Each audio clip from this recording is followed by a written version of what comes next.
Hi guys, welcome to my YouTube channel Parduman classes. आप सभी का इस वीडियो में बहुत बहुत स्वागत है। आज मैं आप सभी को इस वीडियो में 10वीं कक्षा के गणित के प्रश्नावली 4.1 के क्वेश्चन नंबर 2 से बताऊंगा। और इस वीडियो में मैं प्रश्नावली 4.1 के प्रश्न नंबर 2 से लेकर सभी प्रश्नों को बताऊंगा। इसलिए आपसे विनती है कि आप इस वीडियो को शुरू से लेकर अंत तक ज़रूर देखें, ताकि आपको इस वीडियो का हर कॉन्सेप्ट अच्छी तरह से समझ में आए। और इस बात की मैं गारंटी लेता हूं कि अगर आपने इस वीडियो को शुरू से लेकर अंत तक देख लिया तो आपको प्रश्नावली 4.1 का कोई भी क्वेश्चन थोड़ा सा भी दिक्कत नहीं होगा। बस खाली मन लगाकर आप इस वीडियो को शुरू से लेकर अंत तक देखें। चलिए बिना समय गवाए स्टार्ट करते हैं अपने प्रश्नावली नंबर 4.1 को। देखिए क्वेश्चन नंबर कितना है इसमें, तो क्वेश्चन नंबर आपका है 2 नंबर, क्योंकि मैंने प्रश्नावली 4.1 का क्वेश्चन नंबर 1 तक मैंने पहले ही बता दिया है। तो अगर आपने उस वीडियो को नहीं देखा है तो प्लीज़ आप पहले जाएँ उस वीडियो को देखें, फिर आप इस वीडियो को देखें। चलिए तो देखते हैं प्रश्न नंबर 2 क्या कह रहा है। तो प्रश्न नंबर 2 कह रहा है, निम्न स्थितियों को द्विघात समीकरणों के रूप में निरूपित कीजिए। इसने कहा कि जो हम नीचे आपको स्थितियां दी हैं उस स्थिति का क्या करिएगा, आप उसका जो निरूपण है आप द्विघात समीकरण के रूप में कर दीजिएगा, उसको द्विघात समीकरण के रूप में लिख दीजिएगा। मैंने आपको लैंग्वेज में लिख के दिया है और आप क्या कर दीजिएगा, द्विघात समीकरण के रूप में लिख दीजिएगा। चलिए ये प्रश्न कह रहा है।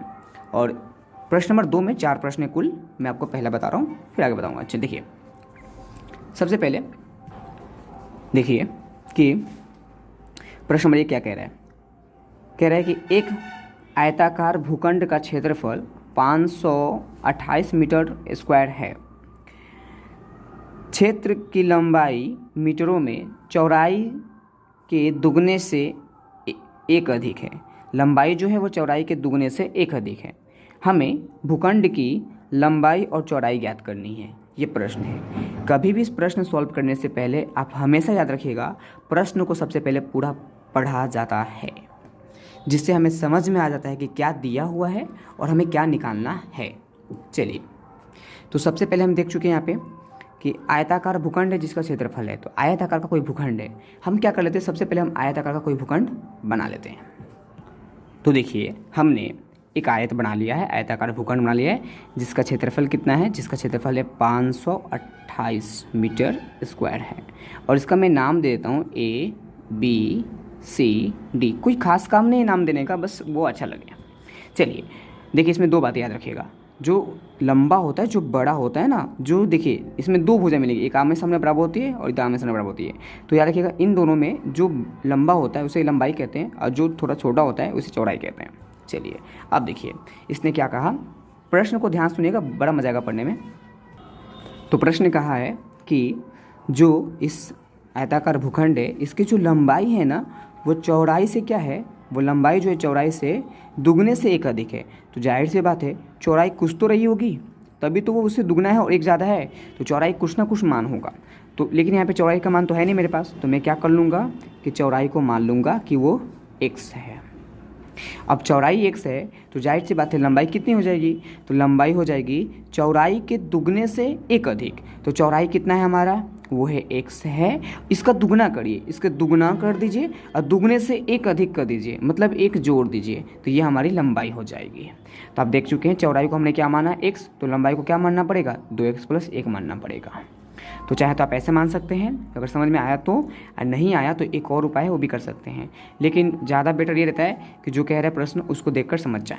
फिर से इसने कहा था कि जो लंबाई होगी वो चौड़ाई से दुगने से एक अधिक होगी। तो जाहिर सी बात है कि चौड़ाई कुछ तो रही होगी, लेकिन चौड़ाई हमें पता नहीं था, तो जो हमें पता नहीं था हम उसे x मान लेते हैं, क्योंकि हमें लास्ट में लंबाई और चौड़ाई ही निकालना है। तो लंबाई को हमने क्या, चौड़ाई को हमने क्या मान लिया, चौड़ाई को हमने x मान लिया और लंबाई को क्या मान लिया, 2x + 1 मान लिया। तो जो हमने काम यहाँ पे किया है वही काम को हम लिखेंगे। क्या लिखेंगे, देखिए सबसे पहले आपको बनाते समय लिखना होता है हल, और जो आपने काम किया है उसको लिख दीजिए। तो मैंने यहाँ पे माना है सबसे पहले, हमें जो लास्ट में निकालना होता है उसी को माना जाता है।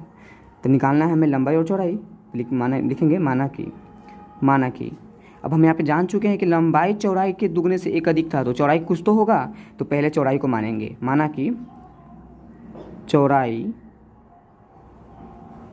x मीटर है और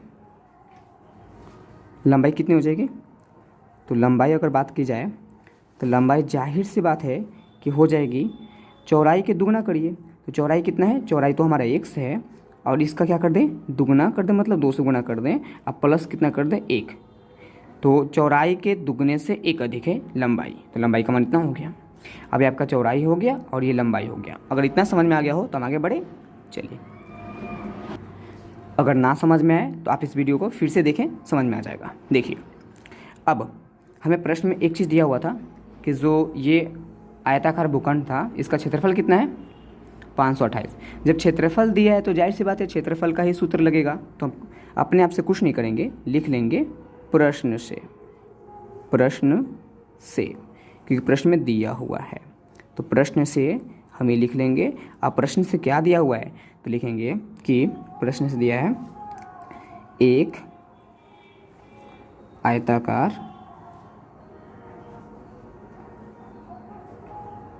भूखंड का क्षेत्रफल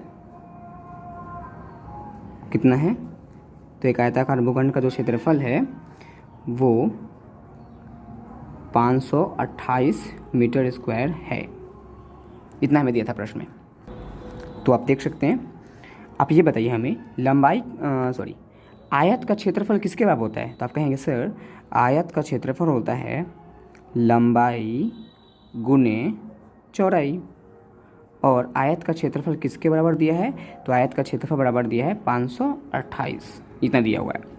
अब देखिए लंबाई को आपने क्या माना है यहाँ पे, तो लंबाई को आपने माना है x, तो लंबाई को आपने माना है, देखिए यहाँ पे क्या 2x + 1, तो लिखेंगे 2x + 1, ये लंबाई की जगह आ गया, गुने चौड़ाई का मान, तो चौड़ाई को आपने क्या माना है, तो चौड़ाई को आपने x माना है, तो आप यहाँ पे लिखेंगे x, और दोनों मिला कितना हो जा रहा है 528 हो जा रहा है। चलिए इतना तो हो गया। फिर से यहाँ पे याद रखिएगा आयत का जो क्षेत्रफल होता है वो होता है लंबाई गुना चौड़ाई, और क्षेत्रफल हमें देख के रखा है, कितना देख रखा है, इतना देख रखा है। चलिए अब यहाँ से आप देख सकते हैं यहाँ से क्या करना है, हमें सिंपल मैथ की तरह हो गया। अब हम सॉल्व कर सकते हैं, इससे हमें गुना करना होता है, तो x से करेंगे 2 में तो क्या हो जाएगा 2 और x², और ये देखिए x से करेंगे 1 में तो हो जाएगा x बराबर कितना हो जाएगा 528। अब हमें चाहिए इसको द्विघात समीकरण के रूप का चाहिए, तो हम इसे क्या कर लेंगे, सिंपल से 2x² का 2x² और ये x का x, और ये इधर प्लस में इधर आएगा तो माइनस में हो गया, और उधर कितना बच गया बराबर 0। तो लिख लेंगे कि चूँकि ये ax² + bx + c बराबर 0 के रूप का है, सॉरी यहाँ पे चूँकि नहीं लिखेंगे, गलत हो गया, अतः लिख दीजिएगा, अतः ये इस रूप का है शायद, और हमारे प्रश्न में यही लिखना था, हमें इसको इस रूप में लिखना था। ठीक है, चलिए तो जो आपका आंसर होगा वो इतना ही होना चाहिए।